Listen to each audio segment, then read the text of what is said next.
تو اللہ تبارک و تعالیٰ اپنے بندوں کی دعا کو ضرور قبول کرتے ہیں۔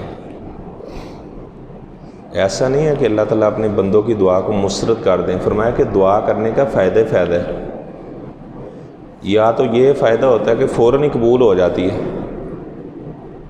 یا پھر یہ فائدہ ہوتا ہے کہ قسمت میں کوئی پریشانی لکھی ہوتی ہے، بندے کی قسمت میں کوئی حادثہ لکھا ہے، کوئی پریشانی لکھی ہے، تو دعا کرنے کی وجہ سے اس حادثے سے انسان محفوظ ہو جاتا ہے۔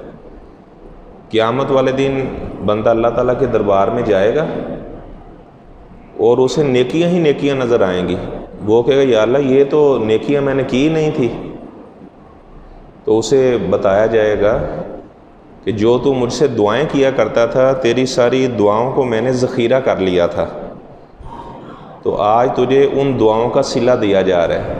یعنی ہر صورت میں دعا کرنے کا فائدہ ہے۔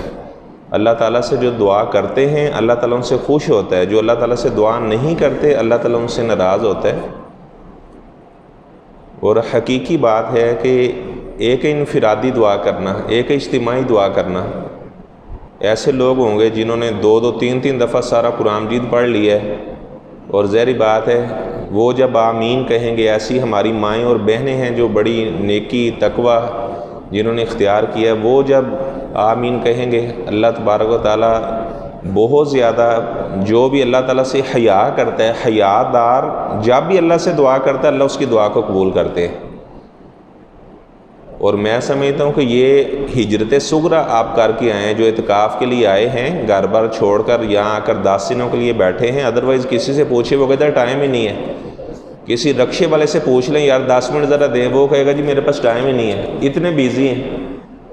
تو اگر کوئی بندہ اللہ تعالیٰ کے گھر میں آ کر بیٹھ جاتا ہے، دعا کرتا ہے، تو یہ گویا کہ اللہ تعالیٰ اسے لے کر آیا ہے۔ اللہ تعالیٰ کی توفیق کے بغیر کچھ بھی نہیں ہو سکتا۔ تو ابھی ہم اخلاص کے ساتھ اللہ تعالیٰ کی رضا کو مد نظر رکھتے ہوئے اللہ تعالیٰ سے ہم دعا کرتے ہیں فوت شدگان کے لیے۔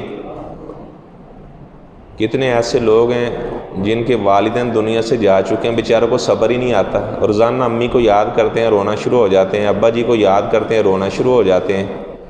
کتنے ایسے لوگ ہیں جن کے جوان بیٹے دنیا سے جا چکے ہیں،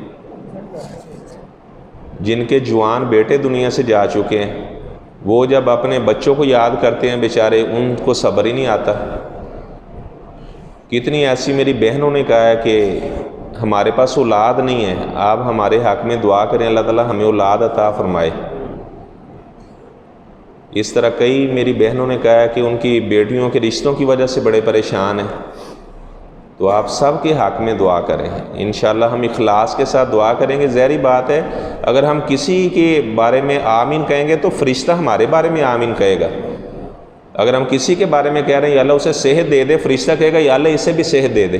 ہم کسی کے بارے میں کہیں گے یا اللہ اسے مال وافر دے دے، فرشتہ کہے گا یا اللہ اسے بھی یہ چیز دے دے۔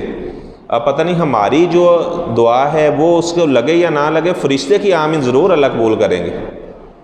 اس لیے دوسروں کے حق میں بھی بندہ دل سے دعا کرے تو اللہ تبارک و تعالیٰ بہت زیادہ نوازتے ہیں اور بہت زیادہ اللہ تعالیٰ رحمتیں نازل کرتے ہیں۔ تو ابھی انشاءاللہ پھر ہم دعا شروع کرتے ہیں۔ عمر بھائی آگے آ جائیں، آ جائیں۔ بسم اللہ الرحمن الرحیم۔ ایک بات ذرا ذہن میں رکھیں، اگر دل میں کسی کے بارے میں حسد بغض کینہ ہے، یہ ذرا 1 منٹ کے لیے آپ کہیں کہ اللہ کی رضا کے لیے معاف کر دیے، ادروائز کوئی فائدہ نہیں ہے۔ سچی بات یہ ہے، اگر کوئی ساس اپنی بہو سے ناراض ہے، بہو ساس سے ناراض ہے، بیٹا باپ سے ناراض ہے، باپ بیٹے سے ناراض ہے، تو یہ اللہ کی رضا کے لیے کہیں یا اللہ بس دل سے نکال دیا جو بھی تھا۔ تو آپ دیکھیں انشاءاللہ اللہ تعالیٰ کی کیسے رحمت اترتی ہے۔ ضرور بھی ضرور اللہ تعالیٰ ہماری دعاؤں کو قبول فرمائیں گے انشاءاللہ۔